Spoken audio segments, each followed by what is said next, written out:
All right. Awesome. Well, welcome to those of you who are here for the office hour tonight. I see a bunch of you are on. Looks like I have the live chat going, which is awesome. Um, I have a ton of questions that people have brought the from emails, and I'm going to go over those. So I'll probably take those in the order I received them. And then if you have follow-up questions, why don't you type them in the live chat if you're on? And if you have additional questions, obviously you can use the live chat too. And I'll just look over it. I can see it now. So let me first say that you all saw Professor or Dr. Campbell's email about tomorrow. So all the rules and regulations about what to bring, what not to bring, turn cell phones off, put everything away, all that kind of stuff. First part of the exam is in a group setting. It's about 12-ish, just short response questions. You'll have to interpret some data, look at some graphs, similar to things you've done on homeworks and in class before. And then there'll be an individual portion, which will be some combination of multiple choice and some like pretty short response questions. And that will be individually. So that's really what the exam looks like for tomorrow. Hopefully you guys have all been looking at previous homeworks. I would say some of the questions I've gotten have been, how can we, what's the best way to study for this? I would say obviously looking at the astronomy homework and the answers which are provided online, doing the geology homework, which you can see we all decided really is not really a homework, but should be a study guide. So if you turn in something decent tomorrow for that, you get full credit. So the idea was really more of a study guide than it was a homework. So we hope you guys appreciate that we decided we couldn't really expect it for you guys to do a homework before the exam, but we wanted to give you something to study with. And I will say that a lot of the material that's on the exam is similar to what you see, at least content-wise, is similar to what's on the homework. So I think that covers the basics of kind of what to say. Oh, and the other TAs did, I did. And when I went through to write my questions, I actually read through the questions of the day. So all of the exam questions have something to do with questions of the day. So you should be able to kind of write or talk for a couple minutes about each question of the day. It shouldn't just be like a one-word answer, unless it's like, what's the age of the universe or something like that. Anyway, let me delve into the questions. Okay, so let's go. The first question was this question 9 on the geology homework. I think a lot of people had this. So this was, I printed out a lot of the different questions that you guys were interested in. So it says, much like the water cycle, Earth has a carbon cycle. Say you were a cave person back in 100,000 BC. What are the main sources of carbon dioxide, and how is the carbon dioxide sequestered, gathered by Earth, and how has this equilibrium shifted in the last 250 years? Predict the implications of the increase of CO2 in our atmosphere. Use the figure below to help guide your answer. So this is a little bit, so first I think you should just think about the basics of those questions. What's the main source of carbon dioxide? And that hopefully most people realize that that's probably from outgassing. That outgassing does produce a large amount of the carbon dioxide. Certainly like us breathing out produces some, but outgassing really is the primary, at least natural source of carbon dioxide. And how is it sequestered? Well, one of the things you get from this figure, which is what the question asks about, is that CO2 really drops off over time. Now, of course, this question asks you to be very mindful of the timeline. This is in literally billions of years from the beginning of the Earth and the sun to now. That's what this plot is. And what this plot shows you is, oxygen dropping off, or oxygen increasing, carbon dioxide slowly dropping off. And then there's some methane in here too, which is probably from the first life. Probably was more secreting methane rather than oxygen. But what really this shows is that one of the ways that CO2 is sequestered is through life. So things like plants, plankton, at least phytoplankton and things like that, those life forms are actually pulling in carbon dioxide. And that actually is a major factor that's responsible for this carbon dioxide going down over time.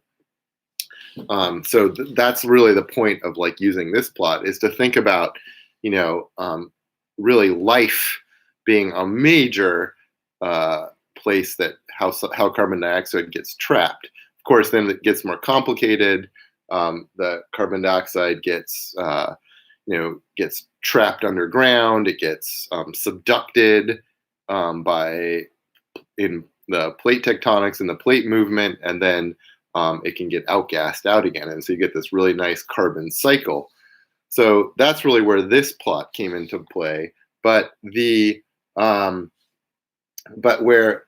this really wants you to answer and think about is, you're from the caveman's perspective, which is, really just the last, millimeter of this plot, right? There's no major changes here. Is to say that at this point, there's lots of oxygen from plants, which means plants are sequestering, and life is sequestering a huge amount of carbon dioxide. We learned about some other ways you can get weathering. So things like when it rains or when there's major weather events, that can actually pull carbon dioxide out of the atmosphere. But the major source is going to be outgassing, right? If you're a cave person 100,000 years ago. But what this is asking is what happened, a couple hundred years ago, and that is that the Industrial Revolution, humans started putting a lot more carbon dioxide into the atmosphere through a variety of mechanisms, including and mostly due to the burning of fossil fuels.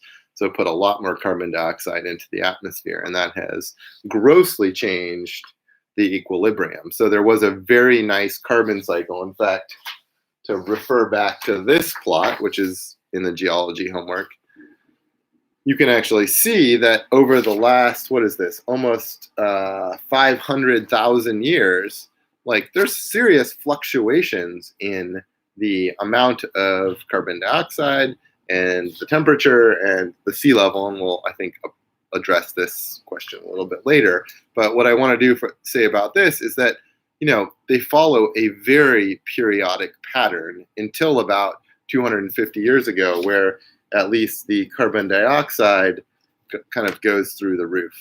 And that is really due to the burning of fossil fuels by humans. Because before that, the major source of carbon dioxide was just outgassing. And then all of a sudden, humans came along, and there's a much bigger source, or at least an additional source. That is, I think, helps you with most of that question, hopefully. Let's see, predict implications of increase in our CO2 atmosphere. Hopefully that helps you answer that question. And certainly that's enough for the exam. Okay, let me get to the next one. I'm going to try to shoot through these as fast as I can. Blah, blah, blah, blah, blah, blah. What charts and graphs should we have a deep understanding for the exam? Well, I would say these on the exam. I would say, these from the homework. This one is pretty key. Some might even say this is on the exam. I think you should have a basic understanding of this one, and I think there's some questions about that a little bit later. Certainly the table of planetary values, so that we did, I think that was on the first homework. So things like the density of a world and the moment of inertia factor, but you can imagine I might put some other things on there, things like temperatures of worlds and their escape velocities, and I don't know how fast they rotate and their sizes and various other things. So you can imagine like some table like that might be important. But I would say really understanding something like this is pretty key. And I think, again, there'll be some questions on that in a bit. I think that's the biggest thing.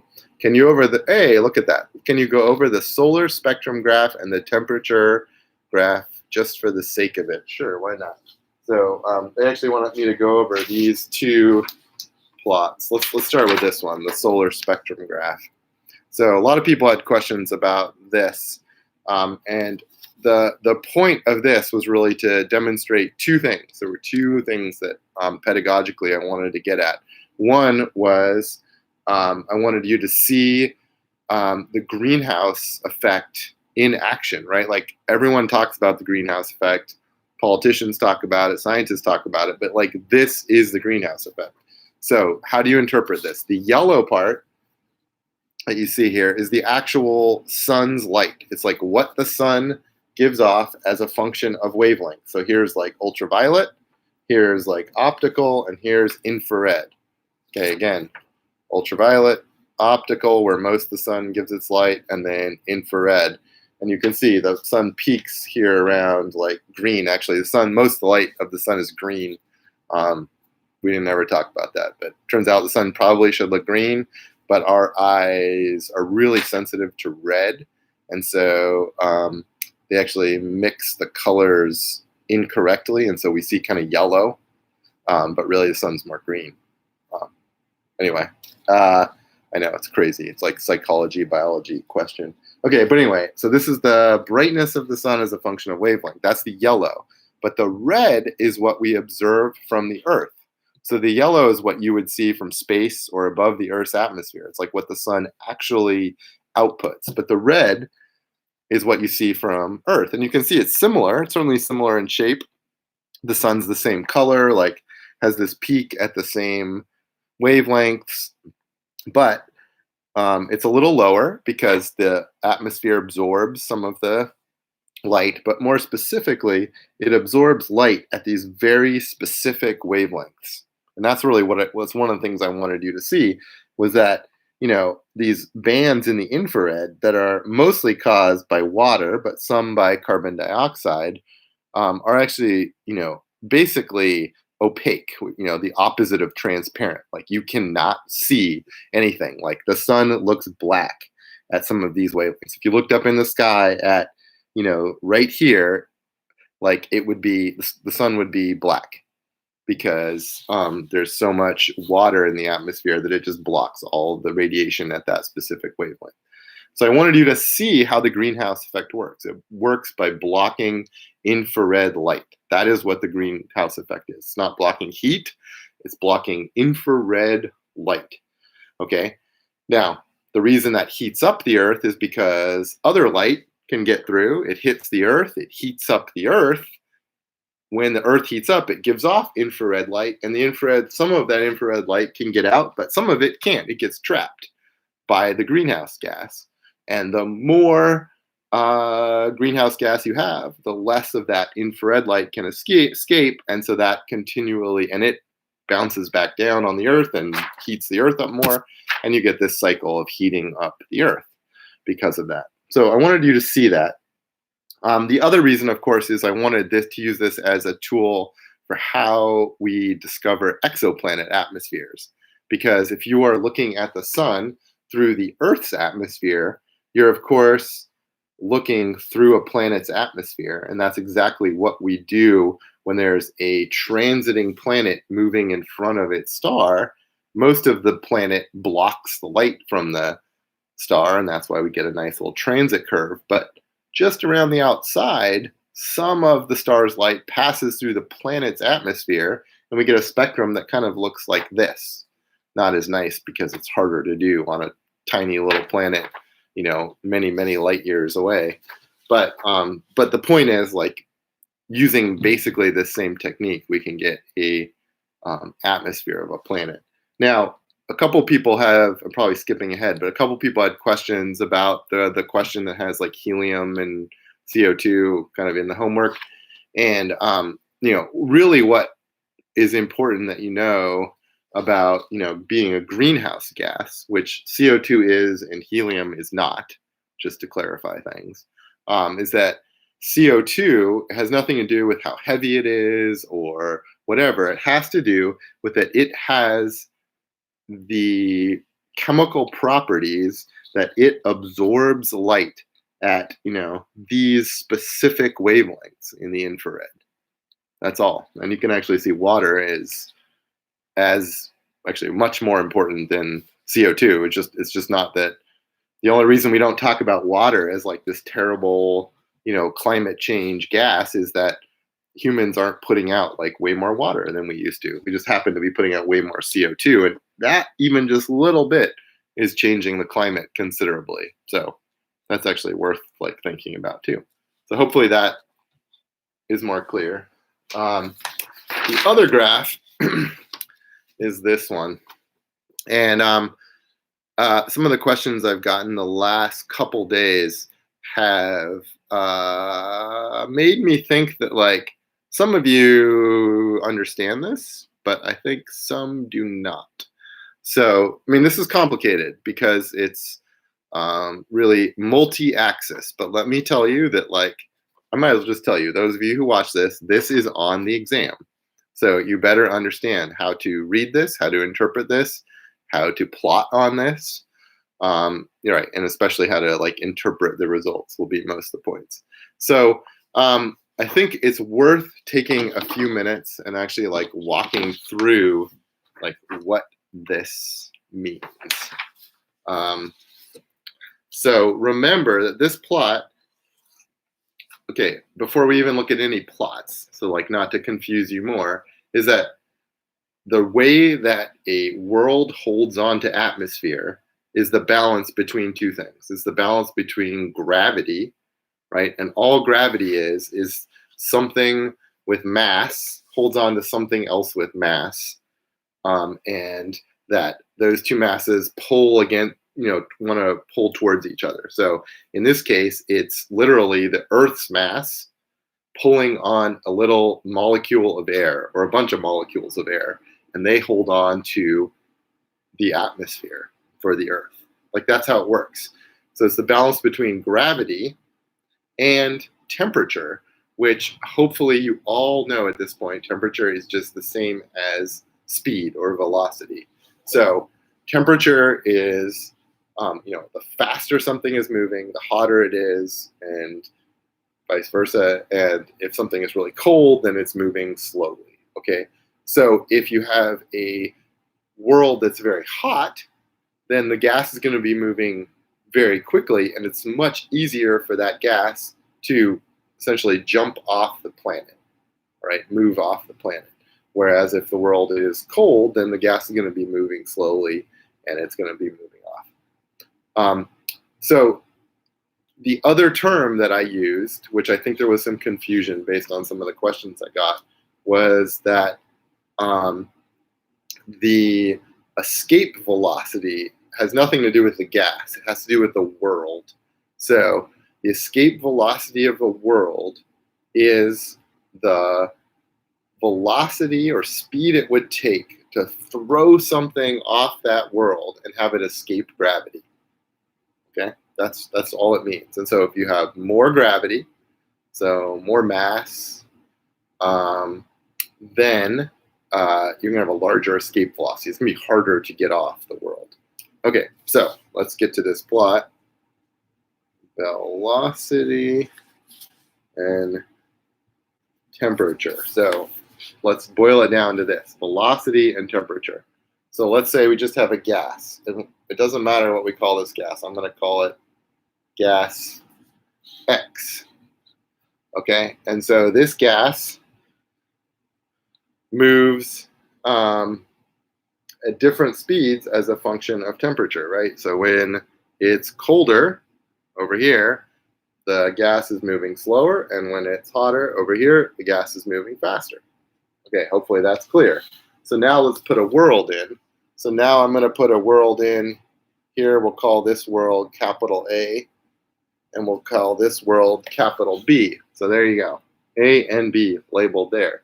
Okay, and what I have labeled there, they're in this position. I'm just labeling the surface temperature, like how hot is that world. So in this case, A is much hotter than B. And the vertical direction, I'm labeling the escape velocity of that world. How fast would you have to throw something off this world for it to totally escape gravity? Okay, so that's the escape. So when I plot the gas, I guess the confusing thing is it's different things for the gas than it is for the planet or the world. So for the gas, it's just the speed of the gas versus the temperature of the gas. For the worlds, it's the temperature of the world versus the escape velocity of the world.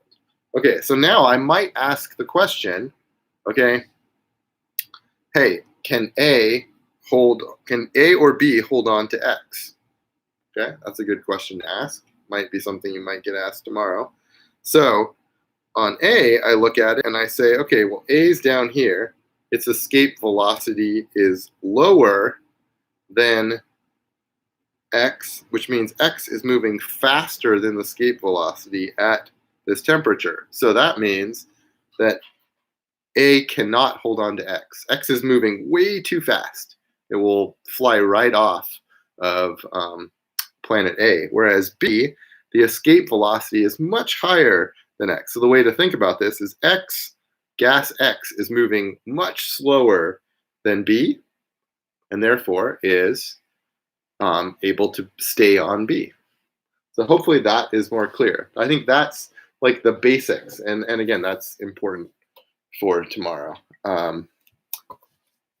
So those are the basics, and I think probably I'll get to in some of these questions the specifics. Okay, from question 1, I think that's question 1 of the geology homework. Is there additional atmospheric information we can't determine from outgassing of a planet? And then they want to go over, okay, so let's do question 1 first. So question 1, of course, let me pull it up here. Too many things open on my computer. Preview, Big Bang, geology homework. There we go. So why are secondary atmospheres not all the same as outgassing? Blah, blah, blah. How does this help us identify a specific process? So another, I think, another confusion that I got in some of the questions I've been fielding over the last couple days was the difference between like secondary atmospheres and outgassing. So secondary atmospheres are really just the like current atmospheres we have, or kind of the atmospheres that a world settles into after like, billions of years. Primary atmospheres are, of course, like what the solar system started with, hydrogen, in our case, hydrogen and mostly helium. So the Earth's primary atmosphere was mostly hydrogen and helium. But hopefully, if you know now how to read this graph, you know that Earth can't hold on to hydrogen and helium. So those went away. And what we're left with is a secondary atmosphere. That's the atmosphere we have today. And even though it evolves over time, it is a secondary atmosphere. And so what the difference between that and outgassing is one of the processes that helps populate the secondary atmosphere. But what is important, what question 1 is asking is, it's saying that if you look at what outgassing is, and again, it's carbon dioxide, it's nitrogen, it's water, right? It's all these things. But I have a great slide if you look at the lectures, there's a great slide that shows what outgassing, what the contents of outgassing was, and then shows you Earth, Mars, and Venus, and it looks nothing like outgassing. And the reason is that those two are very different. Outgassing is one of the processes, but what we then learned is that there's lots of mechanisms that can remove like atmosphere. So you get a bunch of stuff from volcanoes and volcanic vents, you get gas, but then some of that can be removed, right? It can be removed from, we talked about these chemical weathering, we talked about UV particles or particles from the sun disassociating molecules. This was like the one I cared the most about because this is the most important one, is thermal escape. So, the fact that like some gas just moves too fast on a given world for its escape velocity, that like is a major reason why gas from outgassing is not part of a secondary atmosphere. It's just, we lose it. But then there's other sinks, of course, like, and other sources. Outgassing is not the only source. What I really wanted you to think about on this, and I guess I'll just tell you, is that, think about, Earth, although the majority piece of the atmosphere is nitrogen, first of all, like most of the carbon dioxide is gone, right? Like it used to be huge, right? Like used to be a huge amount of carbon dioxide in the distant past, and it's slowly gone away. And one of the biggest sinks for carbon dioxide is life. And what it gave us in exchange was things like methane and then oxygen. So almost all of the oxygen in our atmosphere is from life, right? So like life has nothing to do with outgassing. That's like a whole other process. So what I really wanted you to think about for especially those latter parts of question 1 was that life is a key piece of like the puzzle that's not at all having anything to do with outgassing. Like we wouldn't have any oxygen if we just had outgassing. So secondary atmospheres and outgassing have nothing to do with each other. No, they're just not equal. But of course, you need to understand the various sinks and other sources. So hopefully that answers that. Okay, no one's commenting, so I'm assuming that like if there's follow-ups, you guys will weigh in. Let me go to the next one. We're just going to shoot through these. I think it was to please go over 7, 8, and 9. We've done most of 9, I think, already. Yeah, but we'll do 7 and 8. Why not? Which one's 7? This one. Okay. 7 is this one. So I'll read it here. Dr. West, to me, talked about politics coming into play with science. One of the many specific points of reference is the fact there's clear data based on millions of years of evidence. True. The increase of CO2 results in an increase in our planet's temperature. We discussed this more, blah, blah, blah. One of the things I think that most people might struggle with is short-term versus long-term effects. Dr. West said that we saw a huge increase in CO2 emissions after the Industrial Revolution, and you can actually see that right in that little part that's circled there. But can you explain why, despite this huge uptick in CO2 concentration, we don't see the same thing with global temperature and sea levels? So I've like given a bunch of people hints over the last couple of days about this. I mean, what I really wanted you to think about is, like the two things that I want you to think about is, one, there's a huge uptick in CO2. Okay, great. And like, hopefully like that's clear. It doesn't look like it's going down anytime soon. Like that's real. And the other thing that's like very real, I mean, this is just 500,000 years, but if you go back even farther, it's still this way, that like you can see there's this clear cycle, and we know that cycle is due to astronomical reasons. I don't care that you know all the details of the Milankovitch cycles. They're called the Milankovitch cycles. I don't care that you know like that it's like due to like changes in the Earth's orbit shape, going from circular to elliptical, or it has to do with the Earth's tilt changing, or the Earth's oh my gosh, what is that called? The the Earth's wobbling. That's not what it's called, but it's the Earth's wobbling like a top. I don't care that you know all this. What I care is just you know that like it's due to astronomical reasons. Like these cycles are literally like astronomical in origin, right? Like it's just the Earth's orbit changes, the Earth's tilt changes, the Earth's precession, the Earth's precession changes, and like that results in changes in temperature and CO2 levels, and partly because there's a nice like equilibrium cycle. But so I think like the two like truths to have in your head is that like these things are coupled. Temperature, CO2, sea level are like nicely coupled for hundreds of thousands, even millions of years. Okay.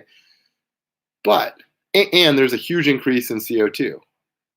But what I have not like, what you have not like, I mean, many of you probably have like come up with this, but what I really wanted you to think about is that like the reaction of one to the other does not have to be instantaneous, right? Like you pump a bunch of CO2 in the atmosphere, it doesn't mean that like next year the Earth is going to get crazy hot, right? It might take a decade, it might take a century, it might take 150 years, it might take many centuries. I don't know.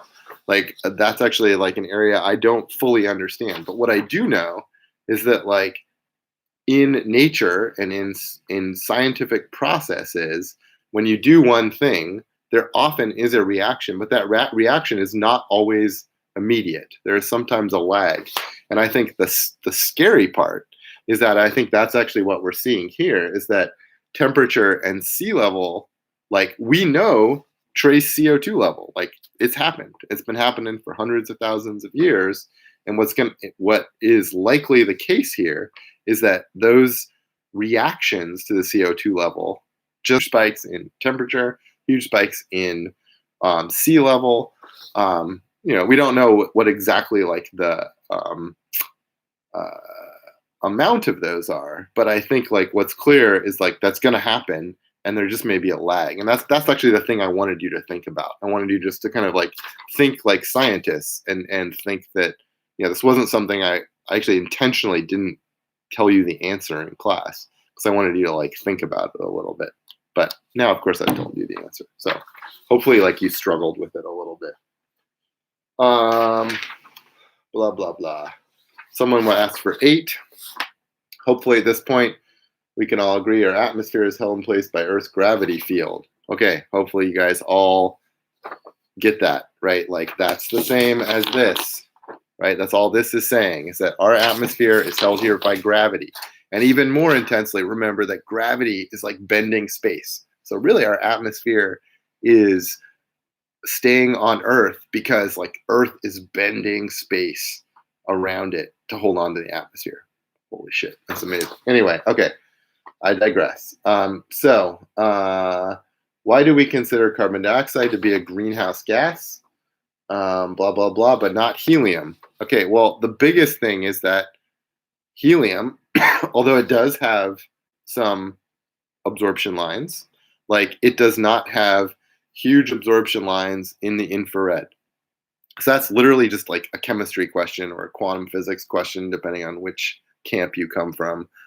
It's literally just that, the definition of a greenhouse gas is a gas that essentially doesn't let at least large amounts of infrared light to go through. That's what a greenhouse gas is. Okay, so helium, it lets plenty of infrared through. Like it has some absorption lines. Most of them are in the optical. There's some in the ultraviolet. But CO2 has its main absorption features, like the light that it wants to absorb. Remember me jumping up and down like almost dying in class throwing candy.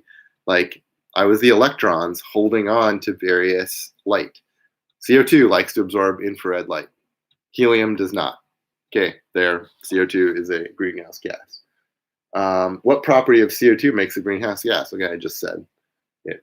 What do you think eventually helium might no longer be available? Okay, so this is a great question. I know it's like confused some of you. I know that from your questions. But this is an awesome like question/warning for the exam. One of the things you will see on the exam is that like I do not like exams. And I think I warned you on this day one. I do not like exams or any classes that just make you memorize a bunch of shit and spit it back. That's not learning like a monkey could do. I could teach my 3-year-old can do that. Like he can tell you most of the answers to these kind of things. Okay.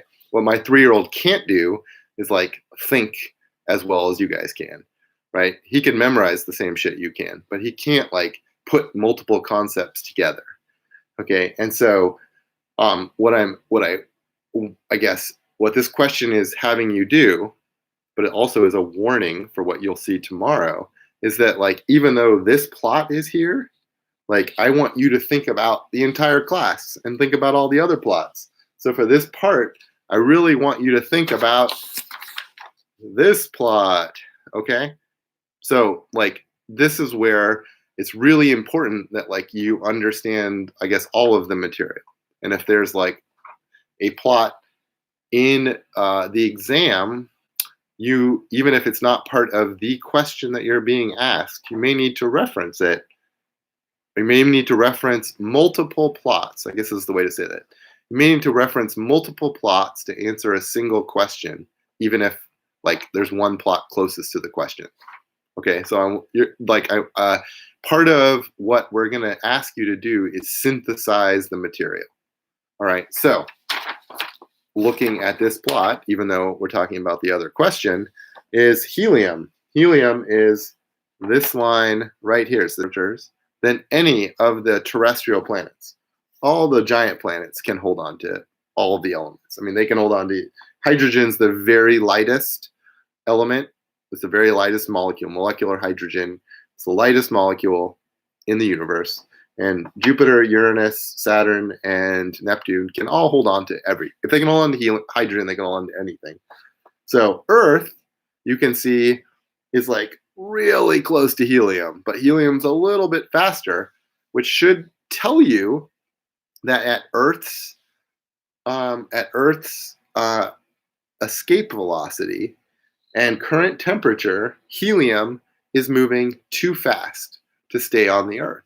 So that over time, helium will just all go away. Most of it already has, right? Like there used to be a ton more helium on Earth, but it's totally gone away. So what question 8 is really asking you to think back on why helium may not be available. And it has nothing to do with this graph. It has everything to do with this one. I want you to synthesize multiple ideas. Like I want you to think about helium being, this really light element. And okay, is there an alternative if we do run out? Well, what do you use helium for, right? If you're a scientist, you might use it to super cool things, but most of you aren't scientists, so that's fine. But what do? Maybe you fill balloons with it? I don't know. Like think about the things that you know helium. Probably balloons are the biggest one. And what's an alternative? Like what's an alternative if you don't have it? Well, hydrogen, like could be an alternative. Like it doesn't stay very well on Earth at all, but actually you can make it pretty easily because you can like rip apart water and some other things. Water is just H2O, right? It's 2 hydrogens and an oxygen. You can actually rip apart the hydrogen, the molecule pretty easy and get hydrogen out.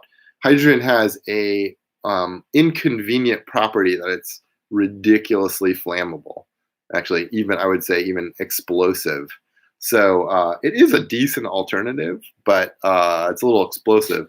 But you can imagine that there might be some other lighter materials, lithium, beryllium, boron, go to your favorite periodic table, and that those elements might actually, if you could get them in gas form, might be acceptable to be lighter than our air, which again is mostly nitrogen. So they just have to be lighter than nitrogen somewhere up here, and that would be a great alternative. Hydrogen's probably a decent alternative. Again, remember this is just study guide, not real homework. You won't be graded. But again, we wanted you to think about. We really wanted you to think about this carefully. Is that all the question? I think so. Boom. All right.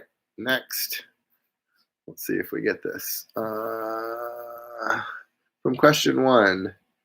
Nope, we've already done that. Can you please discuss the difference between we've done that. All right. What is the relationship between planetary nebula and planet formation? Is it just the elements released planetary nebula used in the creation of planets, or does the disk of gas material that eventually make planets form out of the nebula itself? Awesome question.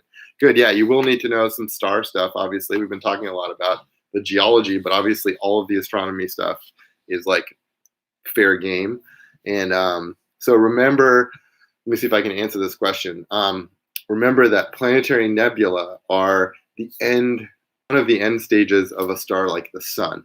So after the sun runs out of gas and it actually collapses under its own gravity, and then it actually gets puffed out again into a giant red giant. And at the end of that when the red giant finally runs out of gas, it actually puffs out its outer envelope, its outer atmosphere. It's very gentle, and it puffs it out to make this beautiful planetary nebula. That material, some of it eventually does recollapse to form new stars, but the planetary nebula itself is not what forms new planets. The nomenclature is terrible. It has nothing to do with planets. What it has to do with, I think I maybe briefly said this in lecture, is that it has to do with the fact that a lot of the planetary nebula are the colors of kind of planets. So when people first looked at them through a telescope, they saw they were similar colors to some of the planets like Uranus and Neptune. So terrible name. Nothing to do with planets, except for yes, eventually some of that material that's puffed off may eventually turn into a new star, a new planet system. We think that actually most of the new stars are formed after explosions of supernova. So that a supernova, already comes from a massive star, which already makes huge amounts of these heavy elements, and that the explosion sends the material out back into the galaxy in a more explosive way, and then eventually some of that material can coalesce and form new stars, new planets, so on and so forth. So we actually think, and we know from the fact that we're wearing gold and silver jewelry, that we had to come from a supernova at some point, and we probably came from like I said, multiple generations of stars that lived and exploded, died, formed again, exploded. We're probably fourth, fifth, sixth generation sun, which is pretty cool. We're ultimate in recycling projects, which is pretty neat. Okay, did I fully answer? No, I understand what you mean by alternative to helium. We just answered that. 9, I wasn't sure to approach the question. Did that in class. You asked a question about what changes the moon has to okay, this is a great one. What changes does the moon have to undergo to retain, I forget what I said, retain water? Is that what I said? So moon, boom. So this was again this question. The moon is sitting here. It's pretty dinky. It has a very small escape velocity, and it's pretty hot. It's where it's where the Earth is. So it's there's a lot of light from the sun, which heats up the surface, at least in the day. And so it can't hold on to anything, right? It can't hold on to even carbon dioxide is moving too fast for the moon. But what I was trying to get your brain to think about is, what if we had a moon-sized object, or in the future maybe you have some kind of planetary transport, which actually there are science fiction books that do this, that you take the moon and you move it out to the outer solar system, and now all of a sudden, whoa, the moon is really cold. Okay, when it's really cold, okay, now it can start to hold on to all sorts of atmosphere, right? Once you get it cold, I think it's impractical that you're going to add a bunch of mass to the moon, although that would be a sufficient answer.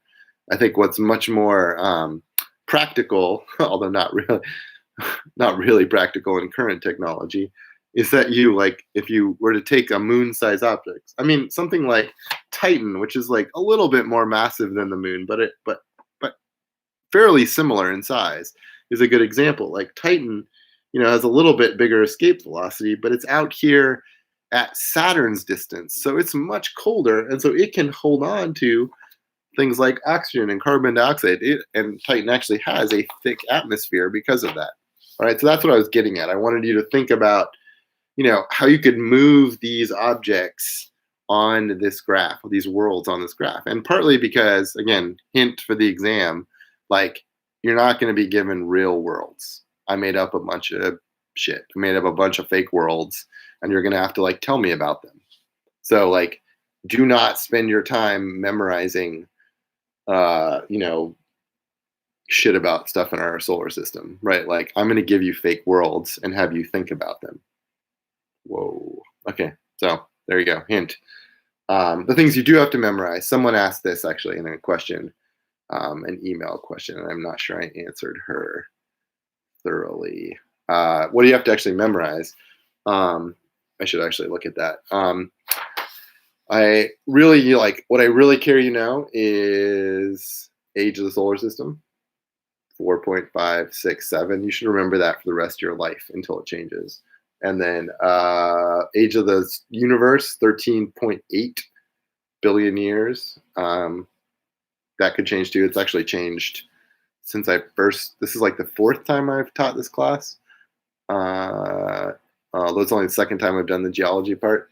And that's actually changed since I've been teaching this class, because we've learned some new things and fine-tuned the age of the universe. But anyway, you should know roughly there are a couple 100 billion stars in our galaxy, and most galaxies. I guess that's really what I want you to do. Okay, let's see. Move on. Someone wanted me to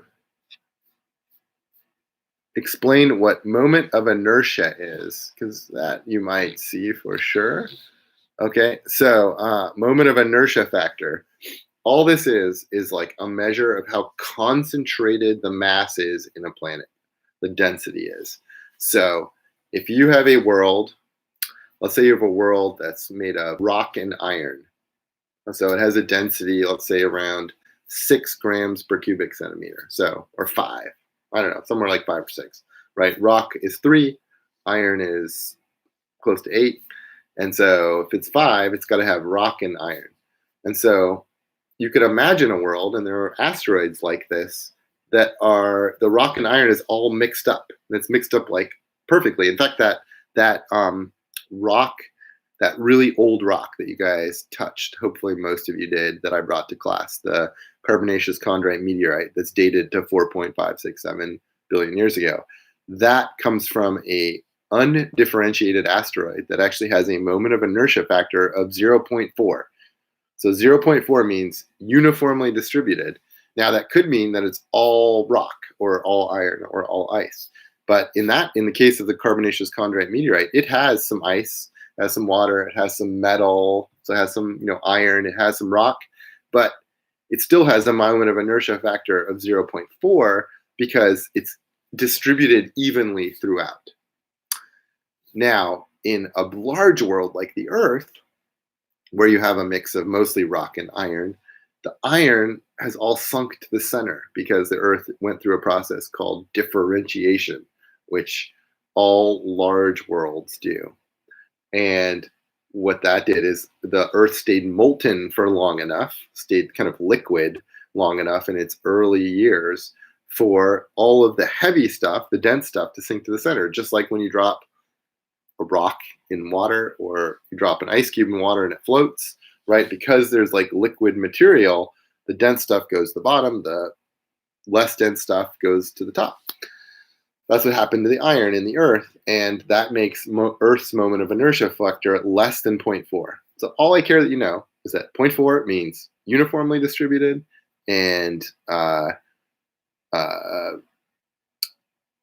less than 0.4 means the dense stuff is at the center, and we're never going to talk about greater than 0.4. But you don't need to know how to calculate it. That's for like a physics class or an astronomy or a geology class. You don't need to know any of that. Okay, what are the stages of terrestrial planet formation?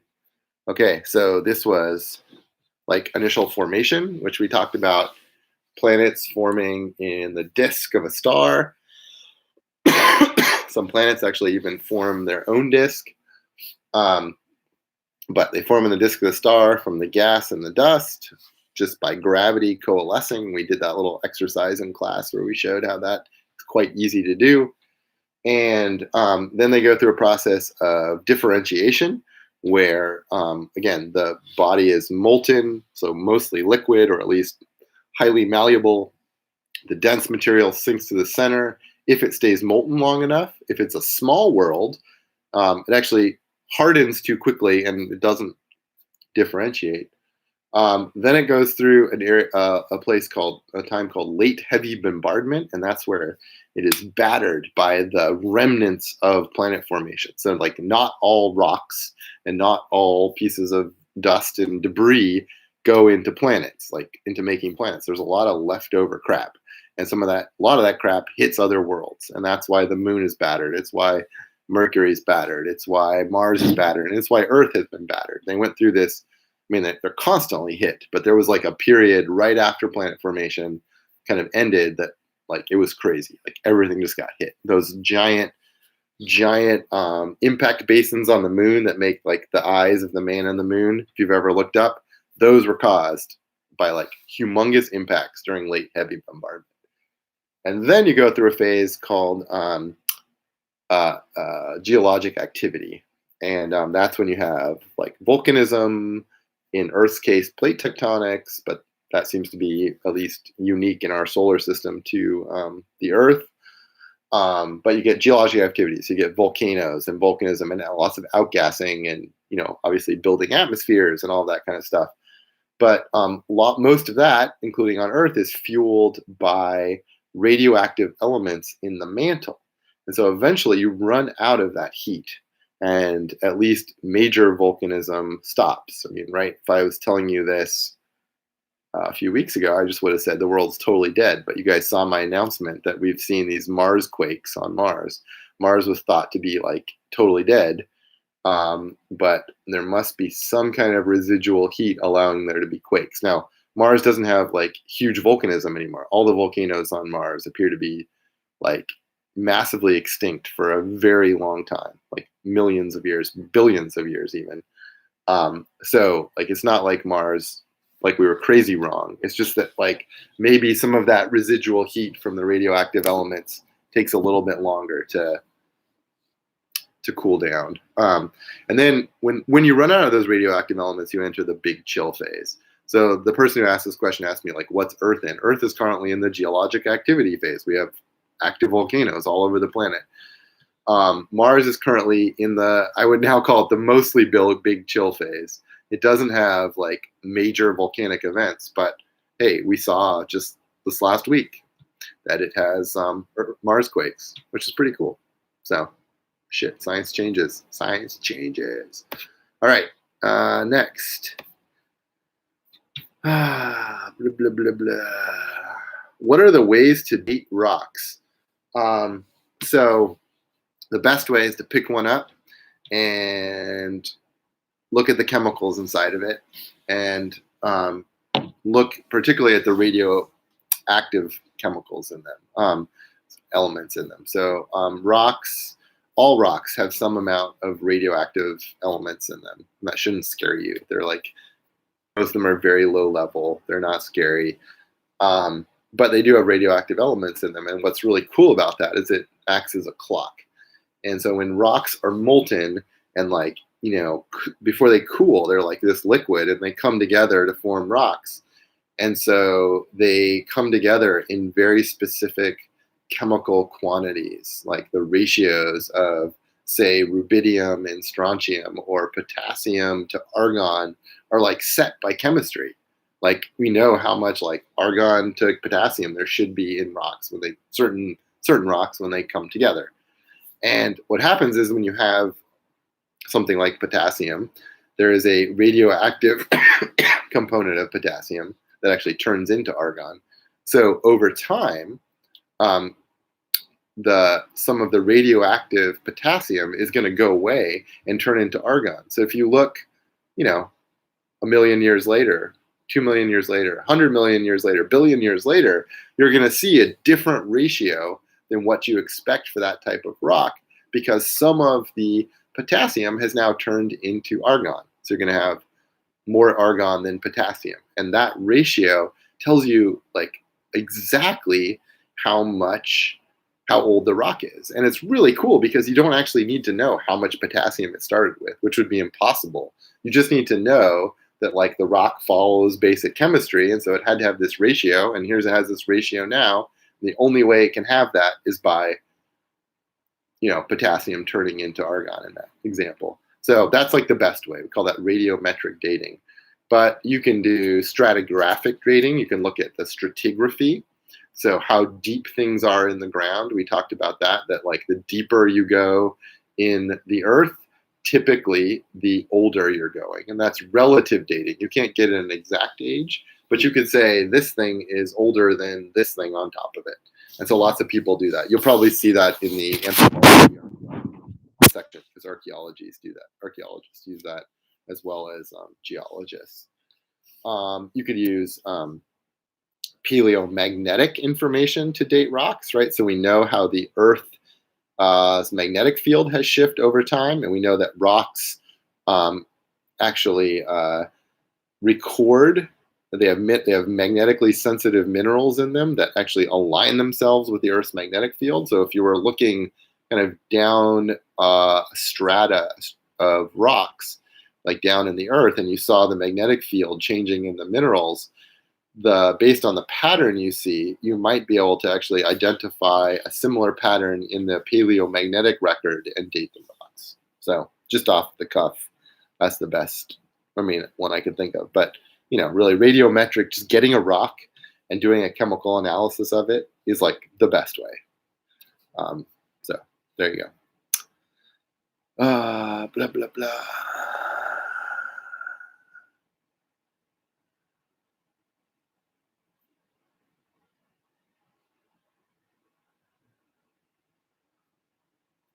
I'm going through people's questions, and many of them are ones that we have already done. Oh, in reference to question 4, could you explain how the atmospheric composition of Venus is affected by the fact that it is a runaway greenhouse? What does the speed versus temperature tell us about that? That's an awesome question.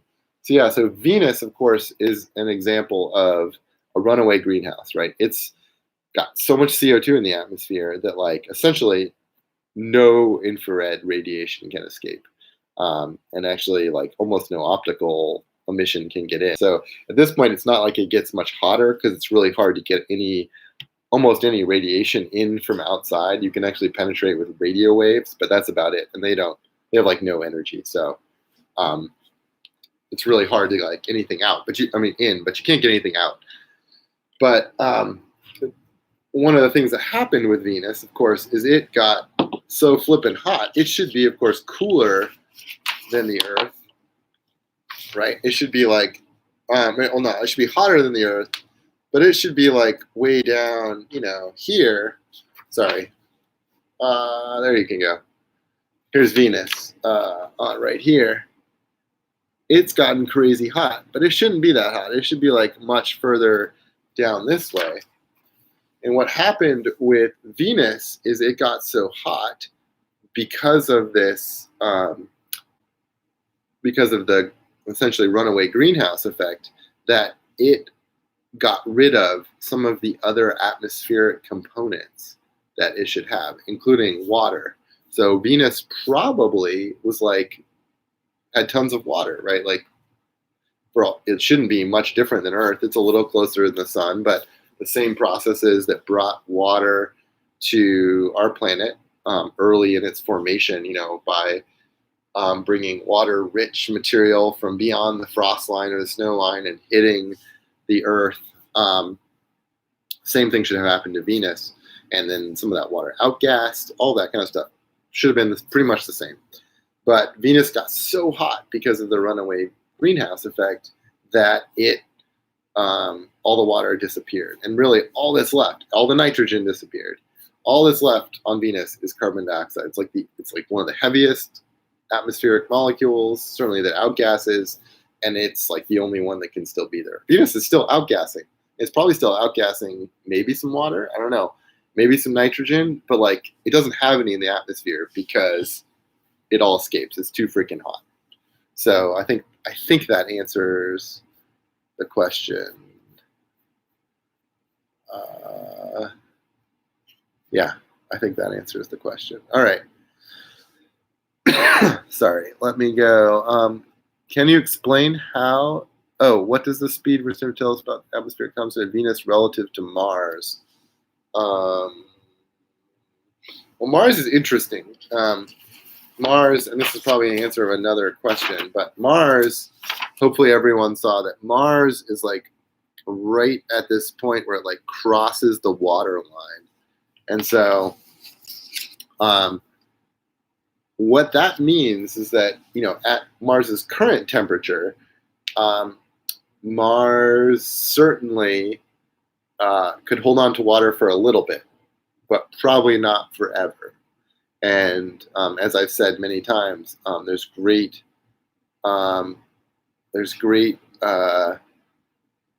evidence that Mars was once like warm and wet and covered in like probably even oceans or at least large lakes. And of course, the sun at one point was even cooler, which moves Mars. Let's see, it moves Mars this direction, which makes it even more likely to hold on. So it moves it. Let's get this in focus. It moves Mars this way, which makes it even more likely to hold on to water. So I think that answers one of your other questions. That the sun, of course, is considerably hotter than it was way back when. And so all of those conditions make it easier for Mars to hold water in the past. But unfortunately, if Mars were just a little bit more massive, had a little bit more gravity and a little higher escape velocity, it would hold on to water. And it would probably be a habitable world, which would be really cool. But it's not. So that's that. Can you explain how the moon was formed? Really basic. When Earth was brand new, probably a few 100 million years old, really young, like huge object, probably planet size. People think maybe even like Mars size object comes, hits Earth. Earth like completely shatters. Like a piece of Earth comes off, probably mostly from the crust and mantle. So Earth had already differentiated, we think, and there's good evidence why. And so the outer part of Earth shattered. The rest of it recombined, redifferentiated. The other part kind of combined and formed the moon. And the moon it's the reason why the moon is like all rock, right? It's actually made of like the same material, has the same kind of rocks that the Earth has, but it has no iron, which is weird, except for if you consider this formation scenario, like if just the outer chunk of the Earth kind of got popped off and turned into the moon, like you wouldn't get iron because it had already differentiated and was in the core. So that's like the best idea. Now, does it mean it's totally right? No. There's actually a bunch of ideas on how the moon might have formed. Maybe the Earth spun really fast and a blob came off, or maybe something was captured, like this new moon that was in the news if you've Googled it, which is kind of cool. There's like maybe a new moon of the around Earth, but it's a captured like asteroid. But it turns out like all of the other ideas for our own moon fail. Like there's a reason why they're just wrong. And in science, of course, like you can't prove anything, but you can disprove anything. So you can like fail, things can fail, and then they're gone. Like if they just, you don't like almost fail. If you fail, like it's wrong. And so so far the like Mars-sized object hitting Earth hypothesis is like by far the best idea. And there's like good evidence for it. We can get into that even more. Let's see.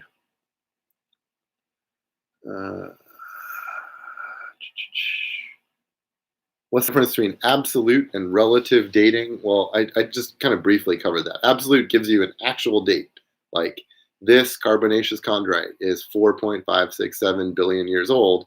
Um, a relative date is like, this layer, stratigraphic layer, is above this one, and so this one's younger than this one. All right. What is the importance of unconformity in geology when lower levels of rock don't match upper levels? Oh, I wouldn't worry about that too much for the exam, but that's when like you have strata layers like going horizontal, and then you have strata layers that are vertical. And all that really told geologists historically is that the Earth was crazy old, because it meant if things get layered down like this, then they thought the same was true of these ones that were vertical, but some process had to like shift them from this to this. And that does not happen like very quickly. It doesn't happen on human timescales. And so that convinced some people that the Earth was older than just like a few thousand years old, which was actually the like governing idea not so long ago. I know, crazy, but true. Okay. Ocean ridge evidence and its significance to magnetic fields. Yeah. I had a bunch of questions about this. So what I care you know is that the ocean ridges, these are the spreading regions. These are places where the two plates are like pulling apart from each other, right? So you could think of it as like volcanism, but it's really like two plates kind of separating, and then what fills the gap is like essentially a volcanic vent or an underground vent that brings up new magma, new rock from under the earth and fills that gap. And that rock is molten; it's like liquid, and when it cools, it feels the magnetically sensitive grains in the rock feel the magnetic field, and they align to the current magnetic field. And then there's more ocean spreading and more ocean spreading and more ocean spreading. Every time you get new rock up, it locks in a signature of that magnetic field. So if you can imagine the ocean bed going farther and farther apart, every step of the way, there's a signature of what the Earth's magnetic field was doing.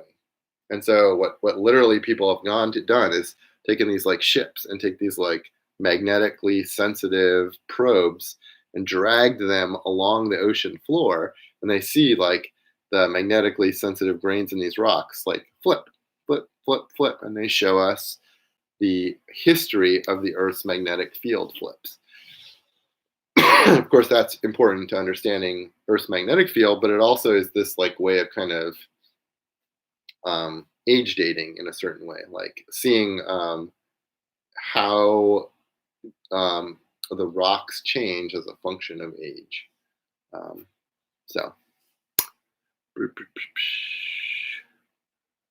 let's see, done that.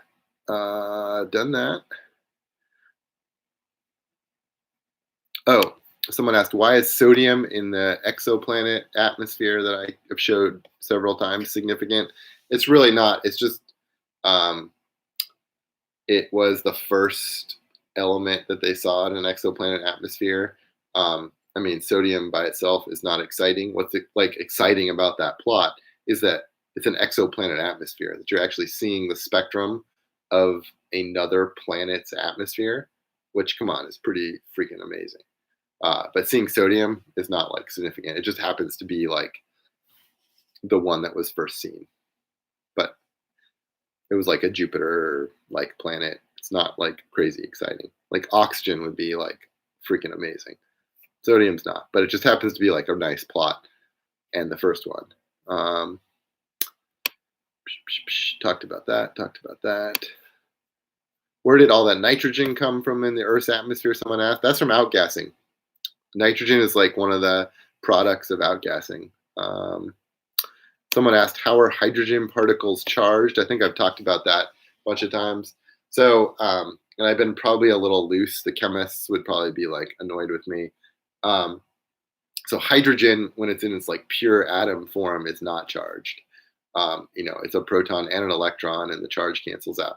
But it turns out it's like pretty easy to blow the electron off, and so, and obviously all you have is a proton, but astronomers still probably call that a hydrogen atom.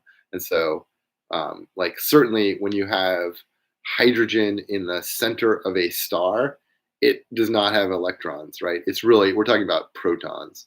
And so I've probably been a little loose with that terminology, but that's what astronomers do.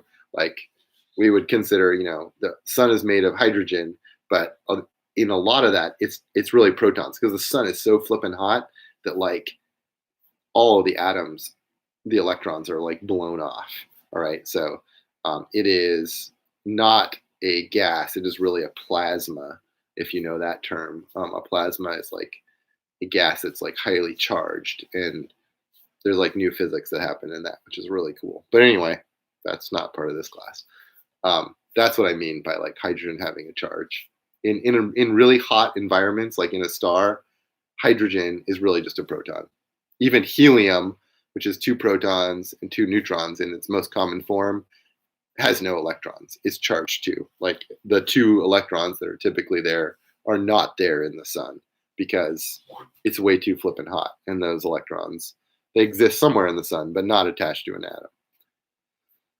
Okay. How do you read the Kepler habitable zones chart? Oh man. So if I remember, that's a plot of like the. I should actually pull it up. I'm gonna come back to that one. I'm giving you guys a little extra time here. I hope that's cool. See, we've done that one. Oh, someone asked, how are other moons formed for other planets? Is our moon unique? Well, I don't really like the word unique. I guess it's unique in our solar system, at least that we know of. Most of the other moons, at least around the giant planets, were actually formed self-similarly to like the planets. So like Jupiter was its like own solar system.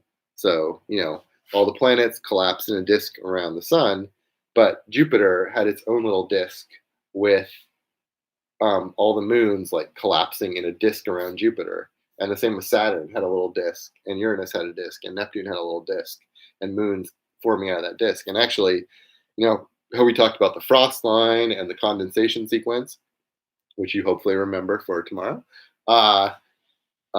Jupiter and Saturn, there's like great evidence of a condensation sequence within their like the Jovian system. And so that's the way all those moons formed. Mars has two like tiny little moons, Phobos and Deimos, that are like captured asteroids. As far as I know, Mercury doesn't have any moons, neither does Venus. That doesn't mean they don't. That just means either I don't know that they do or we haven't found them yet. But no, so far our moon is like a weirdo. And again, it's not like it is. I had a friend in grad school who actually studied the moon formation in simulations. His name's Nate Cabe. He's a professor somewhere now, and he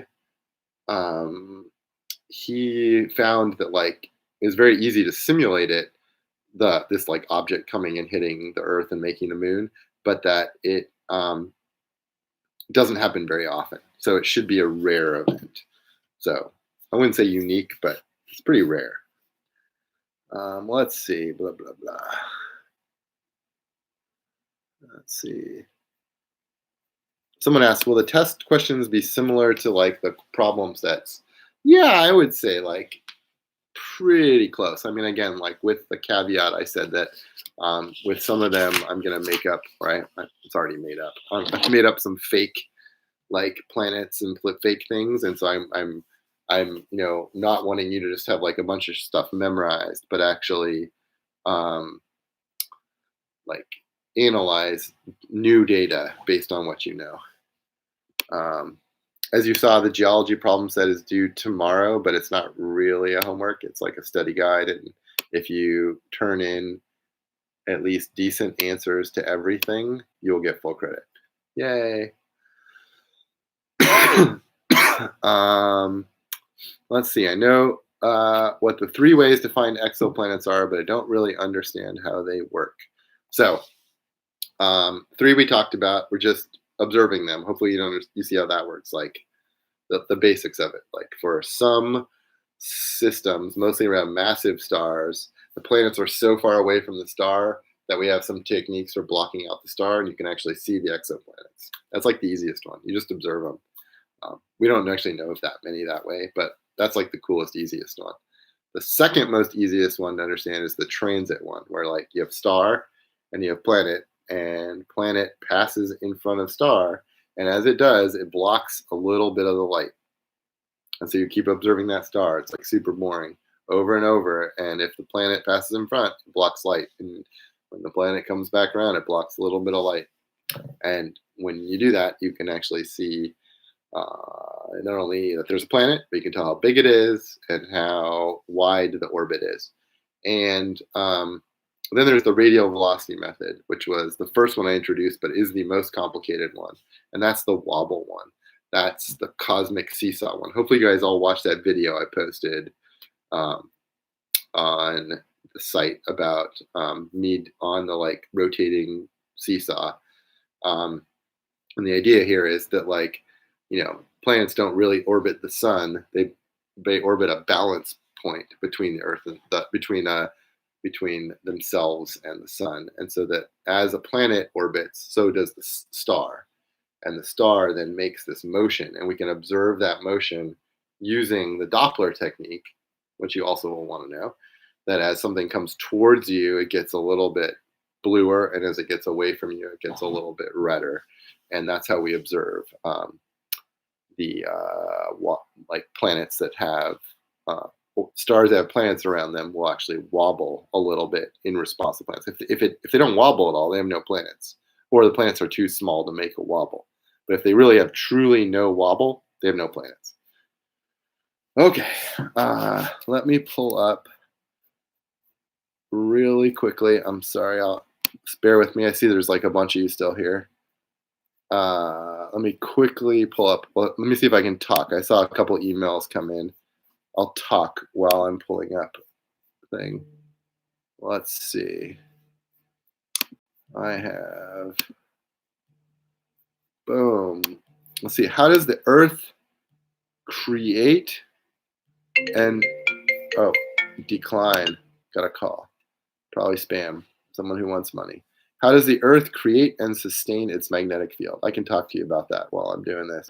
Our Earth, the way the Earth sustains its magnetic field, everyone pay very close attention. The Earth is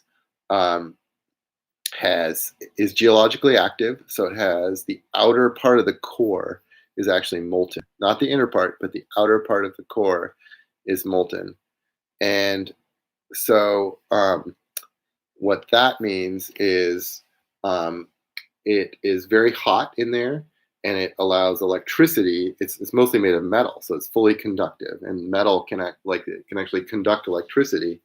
And so as the Earth rotates, any electrical charge that's in the center there actually is rotating around. And if you remember, I did that experiment in class where I took a coil that I wrapped of wire, and I wrapped it around a nail, and I connected it to a battery, and it turned it into a magnet, right? It magnetized the nail. And that's because anytime you have charge moving, you move charge, you actually create a magnetic field. Like anytime, like the charge moving around my basement down here is creating like a low level magnetic field. There's tons emanating from this computer right now. And so that's what the planet does. Any planet does that. As a planet, if it's geologically active for a terrestrial world, it means it's got like molten metal probably in it, or some kind of conducting material. Water or ice conducts as well. And as it like spins around, it has to spin, right? Like Venus, for example, same size as Earth, roughly, geologically active, metal core, probably outer core is molten, no magnetic field. Why? Because Venus doesn't rotate very fast. It actually has like I forget, 300-day rotation or 500-day rotation, some crazy. I don't have it memorized. You can look it up on the net, but it's super long rotation. It's like crazy slow, and so it does not rotate fast enough for there to be a magnetic field, sustain a magnetic field. So that really is like how the Earth does that. Now, I did have this Kepler question up. So Kepler habitable zone planet. It's a plot of, hey, let's use this. I brought the whiteboard. I even brought some water to clean it up.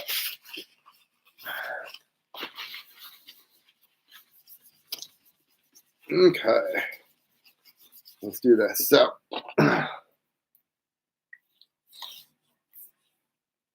surface temperature, energy. Let's see. Let me get back to where I can see myself.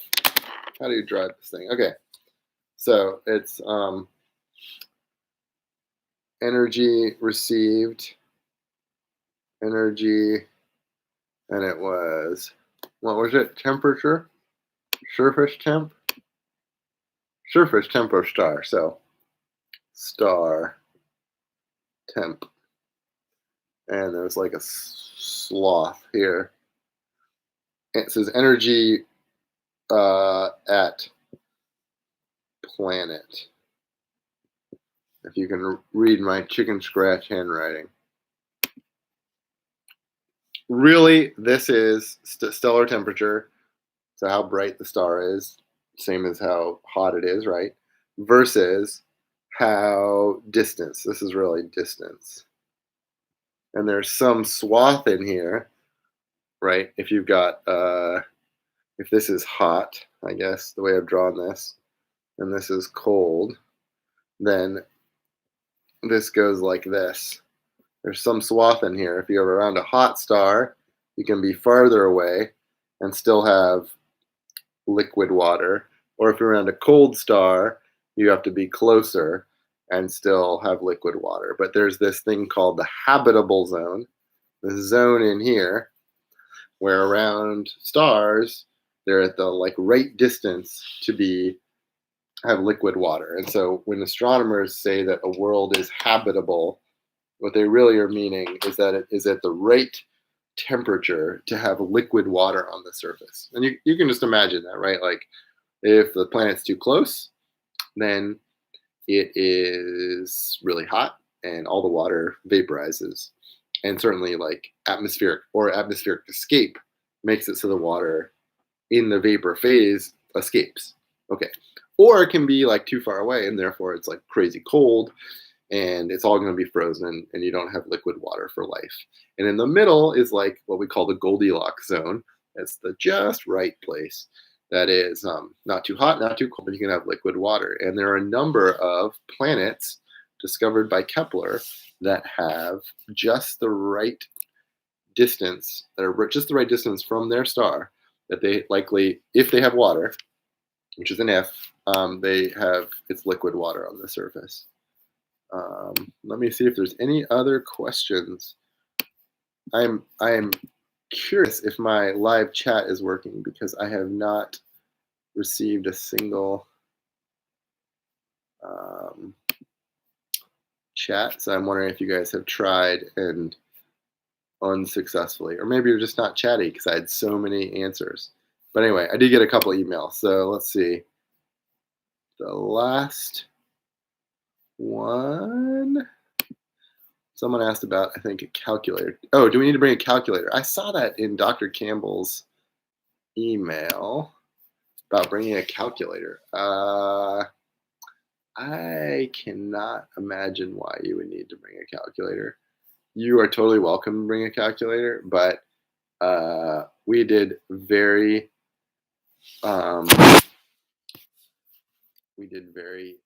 little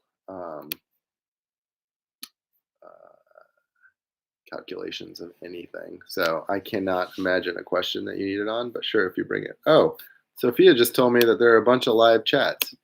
Shoot, can someone, for some reason, I can actually like, I can actually chat. I see the chat box on my window, but I cannot. Um, I can't actually like see any. I can't actually chat. I can't actually see anyone else's chatting. Um, can someone, if there are some more questions in there or comments, can someone like copy and paste those and put them in an email? I'm happy to stay on a few more minutes if that's helpful to people and do those if someone can do that. Thanks, Sophia, for sending that to me. Sorry that didn't work again. I thought it worked because I can see the chat window, but nothing was popping up. Looks like I can chat.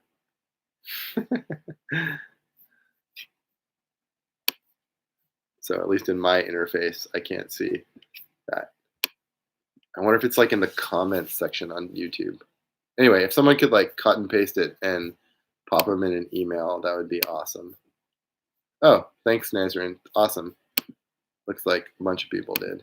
Okay, let me go through these.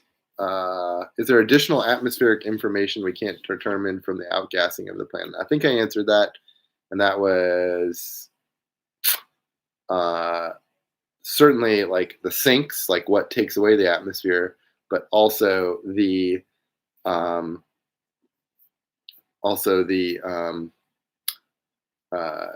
oxygen, for example, was a good one. That's like there's no oxygen in outgassing. It's mostly from life. Earth has so much nitrogen. That's actually from outgassing. So nitrogen is a component of outgassing that actually doesn't have a major sink. So even though it's a small component of outgassing, it ends up being a big component of atmosphere.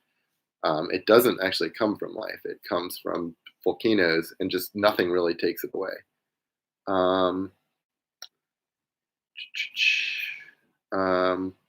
Explain this between solar wind stripping and thermal escape. Yeah, so thermal escape is like this plot. That's like the balance between gravity and temperature. So gravity wants to hold on to it. Temperature wants to make it escape, thermal escape, by heat. Solar wind stripping is actually when you have the solar wind, or it can actually be an ultraviolet radiation, but let's just say it's like a high energy particle from the sun actually hits a molecule and actually disassociates it. So water is a great example. If there's water in the upper atmosphere and a charged particle or a ultraviolet piece of light, photon from the sun hits it, it can actually break it apart. It can break the hydrogens off the oxygen. The hydrogens are crazy light, and then due to like thermal escape, the hydrogen can like leave the earth. The oxygen actually in most cases may recombine with something else, maybe carbon or something else, or just itself to make oxygen or ozone, get 3 oxygens together and make ozone. So that's the difference between solar wind stripping and thermal escape. Thermal escape's like still the like most important one. Blah blah blah. Let's see what else we got here. Can you use hydrogen fusion to make helium as an alternative? Oh, that's an awesome idea. Man, you get total super credit for that. Yeah, that's awesome. I mean, we can't actually on Earth yet, but some maybe. If you could do that, you would like not only win the Nobel Prize, but you'd be like a bazillionaire, like whatever trillionaire. You'd be beyond a billionaire, because of course, when you use hydrogen fusion, not only are you making helium, but you are creating energy, right? You're taking hydrogen and smashing it together and making helium and energy. That's why the stars shine, right? And so you would like create an energy source. We actually have like the technology to shoot 2 hydrogen atoms or 2 protons together and actually make them fuse. The problem is that remember that process is very hot. Like you need to get them moving so fast that the equivalent is that they're moving like 10 million, or they're about 10 million degrees. So if you had a big vat of hydrogen You have to get it up to 10 million degrees. And there is no container that we have on the earth that could sustain a 10 million degree plasma. And so it's a containment problem more than anything. Um,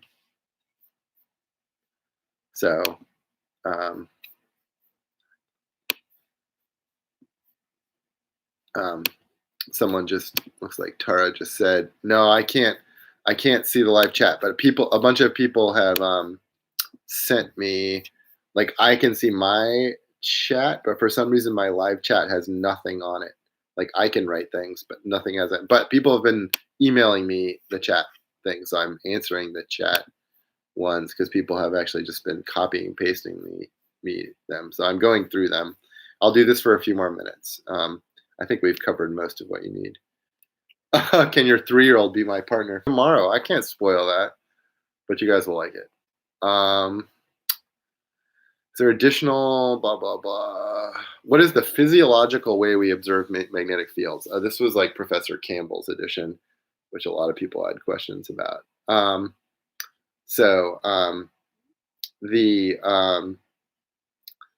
The physiological thing was, I just wanted, and I think this is important for, especially as you move forward in this class, it is important to realize that the magnetic fields on the Earth and any probably terrestrial planet really protect us from the high energy charged particles that are coming from the sun. The sun's actually a pretty weakly active star. So other stars are like much more active and have much more charged particles. And those charged particles, if they rain down, at least on like our biology, would cause like huge amounts of cancer. They would disrupt various cellular processes. So it'd be like weird things. Now, a lot of people argue they might cause like cool mutations and stuff, but I think a lot of people would die in the process. So the magnetic fields keep us super safe. So I think where that question was really aimed for or aimed from was getting you thinking about the fact that like we are protected from solar charged particles is the physiological way we observe the magnetic fields. It's very indirect, but again, this was something Dr. Campbell added because I think she wanted you to start thinking about the biology.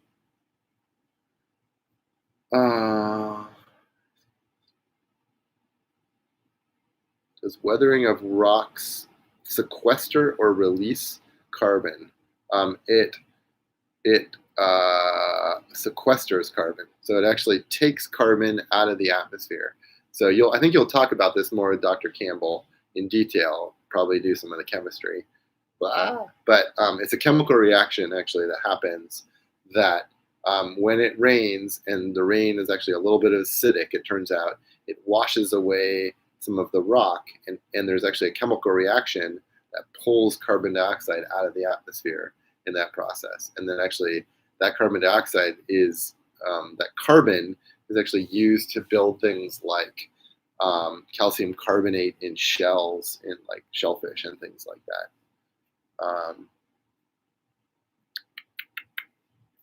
Let's see, I've answered that. Formation of the moon is the formation of the moon part of heavy bombardment phase? No, it's probably prior to heavy bombardment. It's probably right like after the Earth formed. I only say that because, again, the major impact basins on the moon we think were caused during late heavy bombardment, and so the moon had to already been formed. TJ has a good question about Venus's position on this graph. And then water is actually under the graph. So it turns out so TJ asks, isn't water underneath Venus's position on this graph? How does it get so hot the other elements escape? If the other elements cannot reach those escape velocities needed. So I don't want this to confuse anyone for tomorrow, but it's an awesome question because it belies a little bit of how I've been simple. It turns out that surface temperature is not the same as like temperature throughout the atmosphere.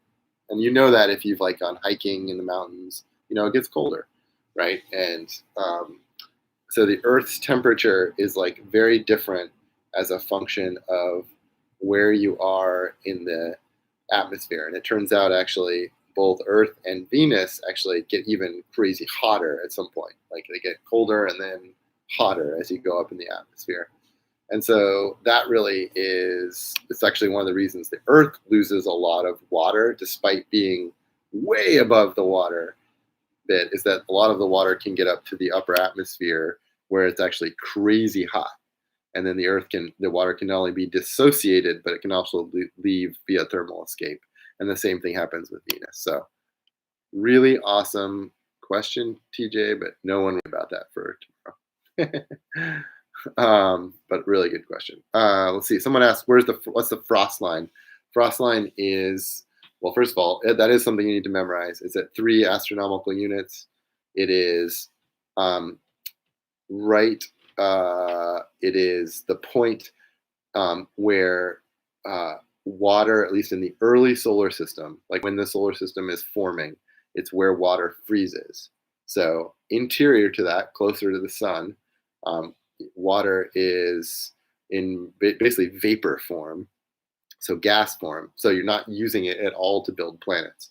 But beyond about 3 astronomical units, now you can actually start to build worlds with not only rock and iron, which you can in the inner solar system, but now you can do rock, iron, and ice.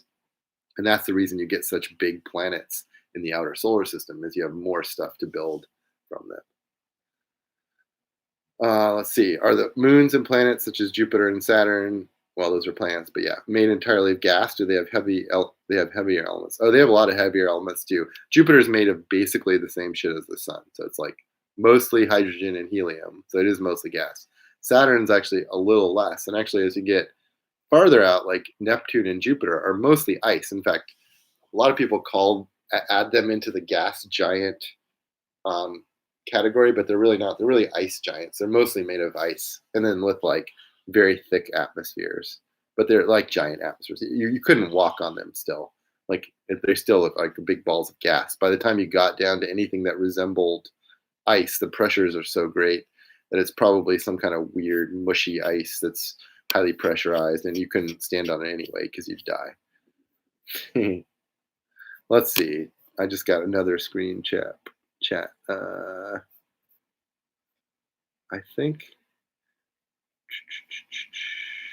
think I got everything, unless there's something new. I'm really sorry that I didn't see the live chat here, but man, I went through a million questions. So I think I have done everything, unless I get a new email in the next minute. Anyway, I gave you a lot of time. I wish you guys a lot of luck. I do want to say again, don't stress too much. Just if you can go over, like especially a few of these graphs we went over tonight, really understand like the atmospheric escape stuff, like you will do just fine. Once again, this is always a highlight of my year. I really thank you guys for this. I thank you for all your questions. The last couple of days been intense with like answering questions. So thanks for bearing with me, those who you were asking me questions. But I love like how engaged you guys are, even if part of it is you're scared shitless about the exam. But this has been a highlight of my year again. Please fill out the evaluation if you haven't already. I've actually read through. It's anonymous, by the way, so I don't know who wrote what, but I read through a bunch of the suggestions already, and there's some like awesome ones in there that I think like we will make some changes for sure for next year. I think making things a little easier and better for the experience. So please fill that out. That's helpful for me, and both positive and constructive things are very useful.